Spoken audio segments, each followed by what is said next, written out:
honest review ito kasi guys, hindi talaga ako maputi before. Magpapakita ako ng mga ilang pictures ko dito, yung mga sinaunang pictures ko para makita nyo yung kulay ko before.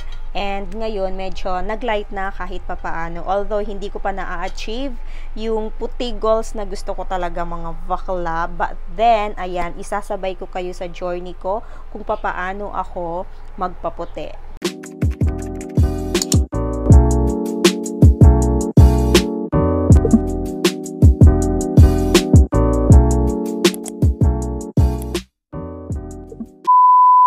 Hi mga bakla! Welcome back to my channel. So guys, in this video, i-share ko sa inyo yung tatlong lotion na ginagamit ko na nakatulong kung paano nag-light yung skin ko or kung paano ako pumuti. So guys, in this video, papakita ko dito or sasabihin ko sa inyo dito kung saan ko nabili ang mga lotion na yon, kung magkano ang mga lotion na yon, at kung ano yung mga nagustuhan at hindi ko nagustuhan sa mga ito.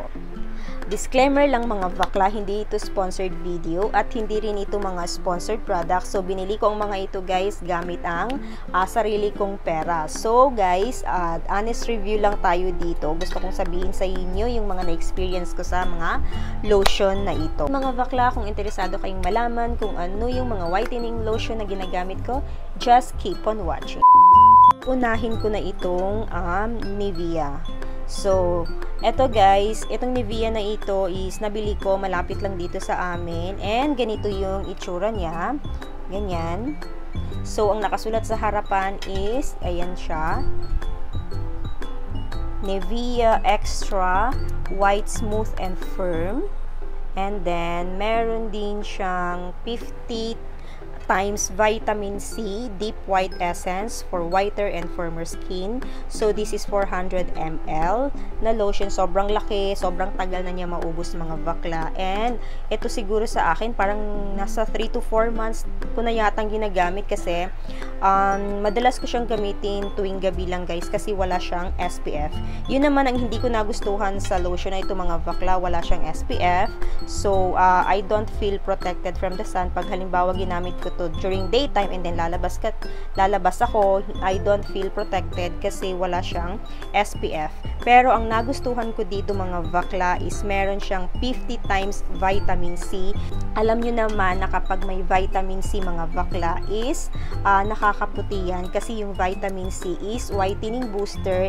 It means mas mabilis kang pumuti kapag merong whitening or merong vitamin C sa mga ginagamit mong pampaputi. Ganito naman yung texture niya guys. Medyo may pagka-watery kasi ganyan. Pag nilalagay ninyo, tumutulo siya. Ang amoy naman niya mga bakla is very light. Tumikit pa sa ilong ko mga bakla. So, sa amoy naman niya, very light lang yung amoy niya mga bakla. Hindi masakit sa ilong. Very mild lang. So, magugustuhan ninyo yung amoy nito kasi ayun, hindi siya ganun ka-scented na lotion pero sobrang ganda niya mga bakla. And then, yun, ginagamit ko siya every night pero pwede niyong gamitin kung ano yung mas prefer ninyo during daytime or during every night. Kasi ako, every night ko talaga siyang ginagamit. Kasi gaya ng sabi ko kanina, wala kasi siyang SPF. So, hindi ko, pakiramdam ko, mangingitim ako pag ginamit ko siya during daytime. Hindi ko alam kung magkano ang price nito sa Watsons and then sa mga online kasi nabili ko ito malapit lang din dito sa amin. So, 349 siguro mas mura sa Watsons or mas mura sa online kapag doon kayo bumili. Kasi ito sa akin, dito ko lang din nabili sa amin. So, 349. So, almost 350. Medyo pricey siya mga bakla pero meron naman siyang mas maliit na bottle. So, kung gusto niyo mag-try ng ganito, ay dun muna kayo mag-umpisa sa yung may mas maliit na bottle. So, ayan, Nivea guys. Ito yung isa sa mga ginagamit kong lotion at isa sa mga lotion na nakatulong kung paano ako pumuti.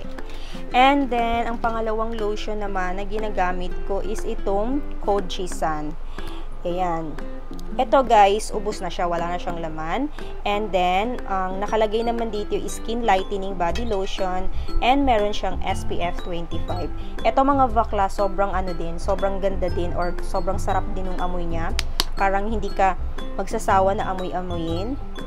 parang amoy baby. So, we all know na Kojisan products ay or very effective na magpaputi, guys. So, ito yung ginagamit ko. Ito yung isa sa mga lotion na nakatulong sa akin kung paano ako pumuti. So, this is 250 grams. Nabili ko lang din ito, guys, malapit sa amin. So, nalimutan ko kung magkano yung exact price niya. Pero, nasa 200 plus ko siya nabili, mga bakla. So, check nyo lang. Meron ito sa online, sa Shopee and Lazada.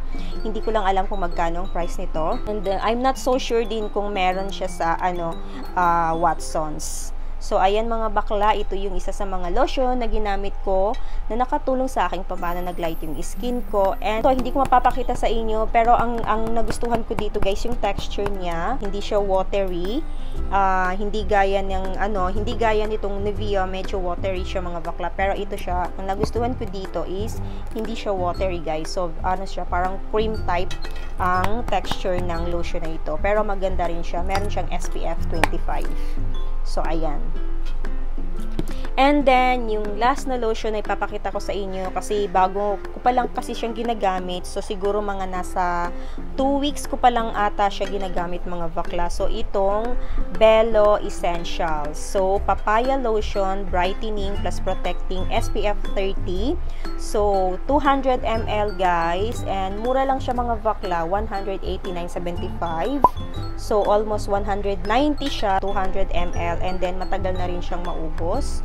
So, ginagamit ko siya during daytime pagkatapos kong maligo. Minsan ginagamit ko din siya tuwing tuwing gabi, guys, kasi sobrang gusto ko talaga yung amoy niya, mga bakla.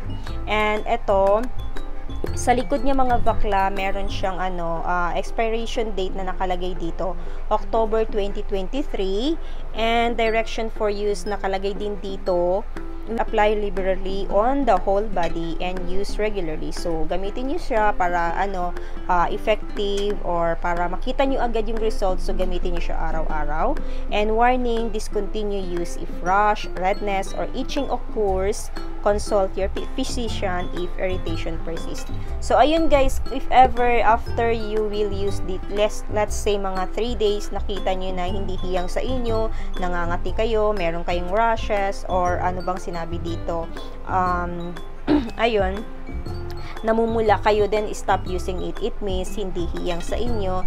So, it means ang product na ito is not for you. So, hanap kayo ng ibang lotion na hiyang sa inyo. So, eto, guys, ang hindi ko nagustuhan naman dito, mga bakla, watery type siya, mga bakla, na pag ginanon mo, nahuhulog agad or nabubuhos agad yung product. No, more on water siya, mga bakla, pero sa amoy, panalo, mga bakla. Sobrang bet na bet ko yung amoy nito, mga bakla, kasi ay parang amoy baby, parang alam mo yun, hindi ka magsasawang amuyin yung sarili ng mga bakla. Ganun siya kabango, mga bakla, kasi parang amoy prutas siya.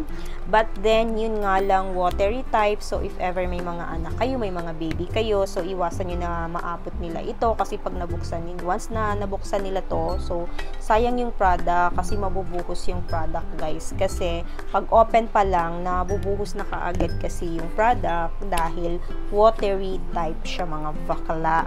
So anyway, mga bakla, if ever na hindi nyo gusto yung mga lotion na pinakita ko sa inyo, guys, pwede naman kayo maghanap ng ibang lotion na hiyang sa iyo. Any whitening lotion na may SPF is much better. So SPF 15, mas okay yung SPF 50. Yun nga lang, guys, alam ko pricey yun, mga bakla. Kahit ako nga hindi ko afford minsan yung SPF 50.